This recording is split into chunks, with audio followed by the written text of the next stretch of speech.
सेवा संन्यास देना चाहता हूं। और ये मुझे अब लगता है, मुझे, क्योंकि ये जो लोग हैं ना, इनको जब तक किसी डोर में ना बांधो तब तक ये ढोर की तरह इधर उधर डोलते रहते हैं। ढोर समझते हो ना? ढोर को जब तक डोर में ना बांधो तब तक इधर उधर डोलते रहते हैं। तो तुम्हें अब जितने भी ये 60 साल के अपने कार्यकर्ता हो गए, इनको सबको सेवा संन्यास देने वाला हूं। तो फिर ये संप्रदाय नहीं बनेगा, इनके वस्त्र भी फिक्स करने पड़ेंगे। पहले वाले तो ये थोड़े दूसरे पहन लेते थे, इनका कुछ डिजाइन करना पड़ेगा, अभी सोच रहा हूं, क्योंकि अभी पतंजलि अब टेक्सटाइल में तो आ ही रहा है। तो बोले पतंजलि क्या क्या करेगा? पतंजलि जो अच्छा काम हो सकता है धरती पर, वो सिवा बुराई के जितने भी अच्छाई काम और अच्छाई हो सकते हो सब पतंजलि करेगा। तो सेवा संन्यास वाला काम शुरू कर देते हैं। हाँ? अभी राठी जी को तो दीक्षा दे ही दी है मैंने पहले। ये भी सेवा सन्यासी हैं। अपने बेटे को इन्होंने एक सामान्य, जितना एक उसको स्टार्टअप बोलते हैं ना, स्टार्टअप दे दिया था उसको। अब उसकी कंपनी की कीमत तो बहुत हो गई। अब वो ये खूब दान करते हैं, लेकिन इनका बेटा इनसे भी ज्यादा दान करने लग गया है। मेरे से बोलता, बाबा जी इस महीने में एक बार बस आपके दर्शन करने आ जाऊं, और कोई मेरी इच्छा नहीं, और बस मेरे को ऐसी प्रेरणा देते रहो कि मैं हर महीने 25 लाख 50 लाख ऐसे दान कर सकूं। बहुत अलग अलग तरह से, कि एक इस समाज ने हमको दिया, हम वापस करना है हमें। आप कुछ सोच रहे होंगे, बाबा जी हमारा तो इतना सामर्थ्य नहीं है, तो तुम क्यों परेशान हो? ऐसा सामर्थ्य तो जिस माता पिता ने मुझे जन्म दिया उनका भी नहीं था। ये तुम 25-50 लाख करोड़ पे दान नहीं दे तो तुम सेवा तो कर रहे हो ना, यही बहुत है। और ऐसे ही सेवा कर करके ही तुम बड़े हो जाओगे। आज लोग कहते हैं बाबा रामदेव बहुत बड़ा है, आचार्य बालकृष्ण जी बहुत बड़े हैं। भैया हम बड़े नहीं है, सेवा बड़ी है। सेवा से ही हम बड़े बने। और हमारा आर्थिक सामर्थ्य उतना ही था जो इस गांव के गरीब आदमी का होता है। अनपढ़ माँ बाप के घर में पैदा हुए, सरकारी स्कूल में पढ़े। हमारे पास में पहले कोई बैंक बैलेंस था ही नहीं, क्योंकि माँ बाप के पास इतने पैसे ही नहीं थे कि बैंक में खाता खुलवाएं। और अब जब हमें समझ में आई तो पता लगा है कि बैंक में खाता खुलवाना ही नहीं चाहिए। तो ये तो अब बहुत कार्य होने हैं, अलग अलग क्षेत्रों में होने हैं। और इसके लिए अभी राष्ट्रीय कार्यकारिणी की बैठक है हरिद्वार में।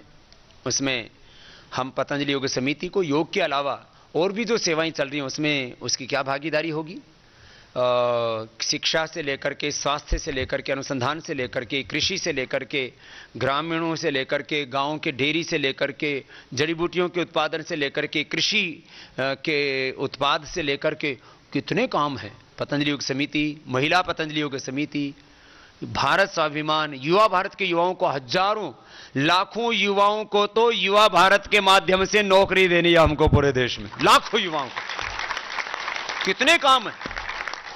बाकी जो बाहर के काम वो अलग हैं, पूरे देश में जो है नए जॉब्स आने चाहिए। पतंजलि कितने लोगों को जॉब देगा, कितने लोगों के जीवन में स्वावलंबी समृद्धि देगा। ये एक बड़ा कार्य है, युवा भारत के माध्यम से होगा, भारत स्वाभिमान के माध्यम से होगा। लाखों करोड़ों किसानों को जोड़ना है, बीच में कोई बिचौलिया नहीं होगा। पतंजलि के नाम से कोई बिचौलिया एग्रीमेंट नहीं करेगा। सीधी पतंजलि किसान सेवा समिति के कार्यकर्ताओं को और पतंजलि के 500 संगठन के कार्यकर्ताओं को, किसानों को पतंजलि के साथ सीधे जोड़ना और ये सारा बिचौलिया तंत्र खत्म करना। अभी कुछ लोग पतंजलि के नाम से भी पर्चे लेकर के घूमते रहते हैं।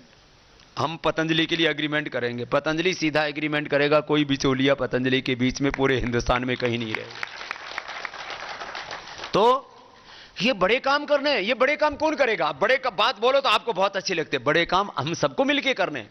बाकी अब रही बात कैसे करने हैं, कुछ लोग 2 घंटा देश हैं, कुछ लोग पूर्णकालिक हैं, और कुछ लोगों ने पूरा जीवन ही अर्पित कर दिया है। जैसे हमारे हरिद्वार के सेवाव्रती भाई आए हुए, एक बार खड़े हो जाएंगे। एक बार इनका सबकी ओर से बहुत बहुत अभिनंदन है। ये सुबह से शाम तक 18 घंटा हमारे भाई सेवा करते हैं, इनका जोरदार अभिनंदन है। ये है सेवा। सेवा का ही व्रत ले लिया कि हमें सेवा करनी है। जो गुरु की आज्ञा है, गुरु आज्ञा के अनुसार गुरु सेवा, राष्ट्र सेवा, भगवत सेवा, यही हमारे जीवन का ध्येय है। हा? तो ऐसे ये हमारे सेवा व्रती भाई, बैठो बैठो, ऐसे हमारे बहुत से पूर्णकालिक कार्यकर्ता है। इनमें से ज्यादातर ये जो राज्य कार्यकारिणी के सदस्य हैं, ये ज्यादातर वही हैं, करीब करीब 80 से 90%, और कुछ तो जयदीप भाई की तरह 100% इसी सेवा के लिए ही 100% समर्पित है। तो कुछ पूर्णकालिक हैं, कुछ अंशकालिक हैं। ये तो अपना अपना 1 घंटे से लेकर के, ये संगठन का नियम है, कम से कम 1 घंटा खुद करना और 1 घंटा औरों को कराना। इतना जो करता है वो हमारे संगठन का सदस्य है। बस इस संगठन की सदस्यता के लिए आपको यही करना है, बाकी तो अपने आप का हो जाएगा सारा काम। तो आज मैंने कुछ प्रबोधन दिए, आगे बहुत बड़े बड़े लक्ष्य हैं। हमें करीब आने वाले 5 सालों में ज्यादा से ज्यादा 10 साल लग जाएंगे, करीब 1 करोड़ लीटर प्रतिदिन दूध का प्रोसेसिंग कर रहा है। कितना? 1 करोड़, 1 लाख लीटर नहीं। हाँ? बोले बाबा जी हमको पहले ही गिनती नहीं आती थी करोड़ों की आपने इतने 1000 करोड़, इतने लाख करोड़, हमको गिनती भी सिखा दिया, इकोनॉमिक्स मैथमेटिक्स भी सिखा दिया। तो सुनो, अभी बहुत बड़े बड़े काम करने। अभी तो मैं कामों के बारे में बात करूंगा तो आधा घंटे का और जो है प्रवचन हो जाएगा। तो अभी इतना ही सोच लो कि बहुत बड़े बड़े सब सेवा के काम करने हैं, आप सभी करते हुए। अब राष्ट्रीय कार्यकारिणी की बैठक में एक जिले के जो 5 भाई बहनों को बुलाया गया है उनको आना है, और अपने अपने जिले में ऐसे ही सात्विक कार्यकर्ताओं की शक्ति खड़ी करनी है। अभी संगठन को सब तरह से अपने को बहुत आगे बढ़ाना है, और जो अच्छा कार्य करेंगे, पहले हमने रखा था 100 कक्षाएं लगाएंगे उन बहनों को हमने, और बहनों को स्कूटी सबसे पहले दी, फिर भाइयों को भी मैंने कहा उनको भी देंगे, लेकिन मैंने कहा 100 बहुत ज़्यादा हो जाते हैं। अब जो युवक ऐसे संगठित करता, संगठन तो ऐसे 1 से 2, 2 से 4, 4 से 5, 10 से सीधा 10 से आप 50 कर सकते हो। आपने 10 कार्यकर्ता तैयार कर दिए, वो 10 कार्यकर्ता अपने नीचे 10 तैयार करें तो 50-100 कार्यकर्ता आपके नीचे तैयार हो जाते हैं। ऐसी एक श्रृंखला बनती है। तो जो कार्यकर्ता 50 कक्षाओं का एक संचालन करने के लिए समर्थ हो जाएगा, आगे और सोचेंगे। अब उनको, क्योंकि अभी करीब 50 बहनों को पूरे देश में अभी स्कूटी दे दी है, अभी 50 से ज्यादा भाइयों को भी अभी बाकी है। अभी हमने ये संख्या कम कर दी है, मींस अब 100 कक्षाएं ना करके जो बहन अपने जिले में 50 कक्षाओं का भी संचालन कर रही है उनको भी स्कूटी और भाइयों को मोटरसाइकिल भी देंगे, जिससे कि उनको आगे काम करने में सुविधा हो। तो इस देश में इस साल हमारा लक्ष्य है कि ऐसे भाइयों को प्रेरणा देकर के करीब 1000 मोटरसाइकिल और 1000 स्कूटी हम बहनों को देना चाहते हैं। जो कार्य करेंगे उन कार्यकर्ताओं को संसाधन देंगे। ऐसे ही जो युवक जो है अपने बल पर इस काम को आगे बढ़ाना चाहते हैं, तो स्वदेशी वाहन हमने अभी 200-250 स्वीकृत किए। हम 1000 स्वदेशी वाहन देने के लिए तैयार हैं। जो युवा स्वावलंबन के साथ आगे बढ़ना चाहते हैं उनको देंगे। 5 लाख रुपए से ज्यादा उसमें लगते हैं, तो एक युवा को हम ये 5 लाख, ये तो गवर्नमेंट भी मदद नहीं करती है, ऐसे तो हम कर रहे हैं, करो। जो युवक अपने अलग अलग प्लांट्स हैं, अलग अलग तरह के आगे काम होने, शिक्षा के, स्वास्थ्य के, समृद्धि के, और अलग अलग जगह मैन्युफैक्चरिंग के, HR से लेकर के और सेल्स से लेकर के, मैन्युफैक्चरिंग से लेकर के, क्वालिटी कंट्रोल से लेकर के, कितने बड़े बड़े काम हैं डिफरेंट सेक्टर्स में। ऐसे हजारों युवाओं को काम मिलना, ये तो कुछ मैंने बात कही है। ऐसे संगठन का पूरा सारा कार्य आगे कैसे कैसे होना है, संगठन को इतनी शक्ति देंगे, इतनी ऊर्जा देंगे। मैं हमेशा कहता हूं ना, सात्विक लोगों के पास शक्ति होनी चाहिए। तो बहुत बड़ा ये कार्य होना है, और उसमें आप सबको बहुत बड़ी भूमिका निभानी है। मुझे अभी मैंने जैसे देखा, इसी साल की बात करूं मैं, तो इस साल सबसे बड़ा आयोजन किया अपन ने फरीदाबाद में 21 जून को। उसी की पैरेलल फिर हमने राजपथ पर किया, वहां भी उतना ही बड़ा। और आश्चर्य तो यह है कि हमने दुबई में किया, वहां पर भी आज तक का दुबई के इतिहास का सबसे बड़ा आयोजन हुआ। वहां कई दिनों तक, अब तक वहां चर्चा होती है कि ये बाबा है क्या है? और इसमें हिंदू मुसलमान सब करीब 200 देशों के नागरिक आए उसके अंदर। माने सुबह फरीदाबाद में किया, फिर दुबई में किया, फिर दुबई से आते फिर राजपथ में किया। एक साथ लगातार 3 वर्ल्ड रिकॉर्ड बनाए, 3 वर्ल्ड रिकॉर्ड। ये अपने संगठन की शक्ति। फिर हमने अभी नागपुर में पीछे कार्यक्रम किया, तो बोले वहां नागपुर में तो जंगल में कार्यक्रम है, कौन आएगा? मुख्यमंत्री जी कहने लगे, गडकरी साहब कहने लगे कि स्वामी जी हमने इतने बड़ी रैली भी नहीं देखी थी, इतना बड़ा किसानों का कोई आयोजन नहीं देखा जो मेहान में कर अपने कार्यकर्ता। वो मैंने देखा कुछ नहीं, जय जवान जय किसान, चलो मिहान चलो मिहान, लारे लगा लगा करके सब लोगों को इकट्ठा कर दिया। ऐसा उत्साह, ऐसा जुनून। अब यहां पर अहमदनगर में 15-20 दिन से कार्यकर्ता लगे हुए थे, कुछ 1 महीने से भी लगे हुए थे। और उधर जो है तहसील के अंदर, ओ हो कल देवेंद्र फडणवीस साहब मुख्यमंत्री जी कहने लगे, और ये हमारा बाला साहब इधर बैठा, ये तो फूले ही नहीं समा रहा था, बच्चे की तरह उछल उछल के कूद के, क्या बाबा जी मजा आ गया, आनंद आ गया। बाबा जी आपने हमको धन्य कर दिया। मेहान आपने जो है हमारे निवासा के अंदर ये इतना बड़ा ये आपने दे दिया हमें उपहार। मुख्यमंत्री जी भाषण देने लगे, पहले कहीं जाता था तो लोग बोलते थे हमारे यहाँ सड़क बना दो, विद्यालय बना दो, ये बना दो, पानी का टूटी लगवा दो। अब कहते हैं हमारे यहाँ कोई पतंजलि की यूनिट लगवा दो मुख्यमंत्री जी सिफारिश करते। और ये देखो बिना सिफारिश के आ गया। अब इसको पूरा सेवा लेना इससे, ये इसने सिफारिश नहीं की थी, ये तो हम पता नहीं कैसे कोई डूबा पड़ा था वो यूनिट, 100 करोड़ के करीब कर्जा था उसके ऊपर। वो बैंक वालों को भी कुछ ना कुछ तो मिल ही गया, 60 करोड़ से ज्यादा मिल गया बैंक वालों को। सिक यूनिट नहीं तो सारा बर्बाद हो जाता। और ये बाला साहब के तो बल्ले बल्ले हो गई। बोले बाबा जी हमारा तो बस आनंद हो गया। कि खाली एक जगह की बात नहीं कर रहा हूं, निवासा के अंदर कल मुख्यमंत्री जी कहने लगे, बोले बाबा जी इतनी धूप में पहली बात तो राजनीतिक कार्यक्रम में कोई लोग ही नहीं आते, और बोले आते तो बाबा जी भाग जाते।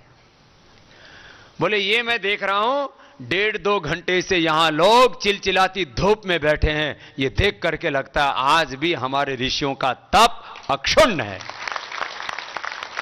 आज भी हमारे देश का सन्यासी, हमारे देश का कोई योगी, कोई गुरु, कोई महात्मा आता है तो क्या श्रद्धा होती है, दिख रहा है यहां पर।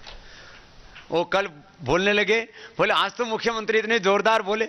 मैंने कहा इतनी धूप में बैठे हुए लोगों को देख करके तो किसी में भी जोश आ जाता है, ये तो मुख्यमंत्री साहब है। और एक पिन ड्रॉप साइलेंस, इतना तो आपने इतना पुरुषार्थ किया है, तो आपने जो है हम सब कार्यकर्ता भाई बहन, देखो सब में अलग अलग प्रकार का सामर्थ्य है, कम ज्यादा सामर्थ्य हो सकता है, लेकिन आपकी 100% निष्ठा है, और जो दायित्व दिया जाता है आप उसको 100% प्रामाणिकता से निभाते हो। आपको खूब खूब अभिनंदन है। दोनों ही कार्यक्रम से, नेवासा का हो या अहमदनगर का हो, पूरे पतंजलि परिवार के सदस्यों ने, इधर फिरोदा परिवार के साथ मिलकर के, और उधर निवासा में हमारे भाई जो है शिवाजी महाराज जो है बाला साहब के साथ मिलकर के, और सब बहुत अच्छे से इतने सब कार्यक्रम किए। आपके सभी पुरुषार्थ से हम 100% संतुष्ट हैं। आपको बहुत बहुत आशीर्वाद। और तो आप सब ऐसे ही थोड़ा बहुत देखो, वाणी के स्तर पर, व्यवहार के स्तर पर परिष्कार करते रहना पड़ता है, संगठन के स्तर पर। लेकिन भाई डॉक्टर जयदीप जी से लेकर के सारे अपने राज्य प्रभारी, जिला प्रभारी, जिसको जो जो दायित्व दिया जाता है, मैं एक किसी का क्या नाम लूं, मैं सभी के नाम, वो मेरे ही नाम है। क्योंकि गृहस्थ में तो पति का किसी का भी नाम पीछे लग जाता है, माता पिता का, और अध्यात्म में तो गुरु का नाम सबके पीछे होता है। तो तुम सब बाबा रामदेव के, और बाबा रामदेव तुम्हारे, सब बहुत अच्छे से सेवा कर रहे हो।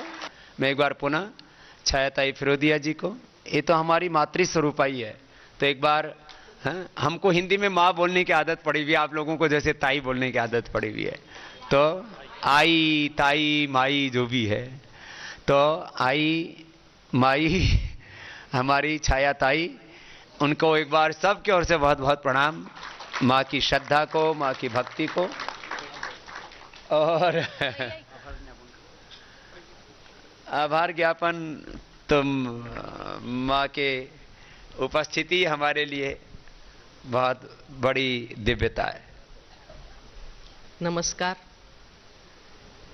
परम श्रद्धेय स्वामीजी, मंचवरील उपस्थित सर्व मान्यवर आणि या ठिकाणी उपस्थित असलेले सर्व पतंजलीचे कार्यकर्ते, आजच आपले 3 दिवसीय शिबिर संपन्न झालेले आहे आणि अतिशय यशस्वीरित्या हे शिबिर आपण सर्वांनी मिळून पार पाडलेलं आहे।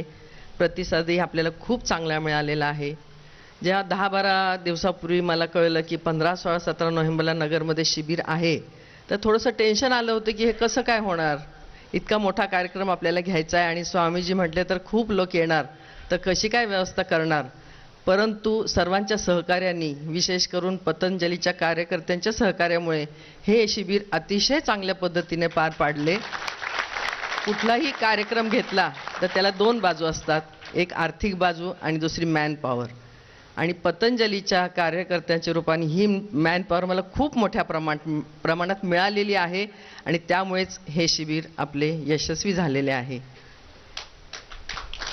सगळ्यात महत्त्वाची गोष्ट म्हणजे मी असं समजते माझा फायदा की माझा परिवार खूप छोटा आहे, परंतु आता तो खूप मोठा झालेला आहे आणि ह्या परिवारात तिकडून आलेले सगळे मान्यवर, खास करून जयदीपजी, आणखी याच्यात बाकी खूप जण इथे आलेले आहेत, सुधीर भैया आहेत, राजेश भैया आहेत, बापू आहेत, मिलिंदजी आहेत, सुधाताई आहेत, शेषपाल आहे, ह्या सर्वांनी माझ्याबरोबर अगदी घरच्यासारखं काम केल्यामुळे मला खूप बरं वाटलं आणि खूप मला ऊर्जा मिळाली, शक्ती मिळाली आणि म्हणून आम्ही सगळेजण खूप मोठं काम करू शकलो।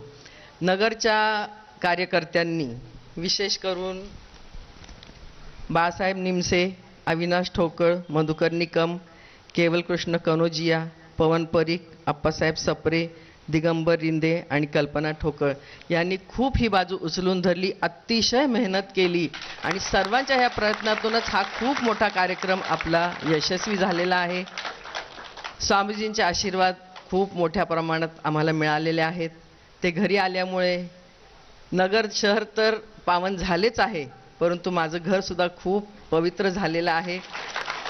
मी एवढी मोठी नाही की मी स्वामीजींचे आभार मानू शकते, परंतु त्यांचे आशीर्वाद मला कायम मिळो, माझ्या परिवाराला मिळो असा विश्वास व्यक्त करून माझे 2 शब्द पूर्ण। सगळ्यांचे परत खूप खूप आभार मानते।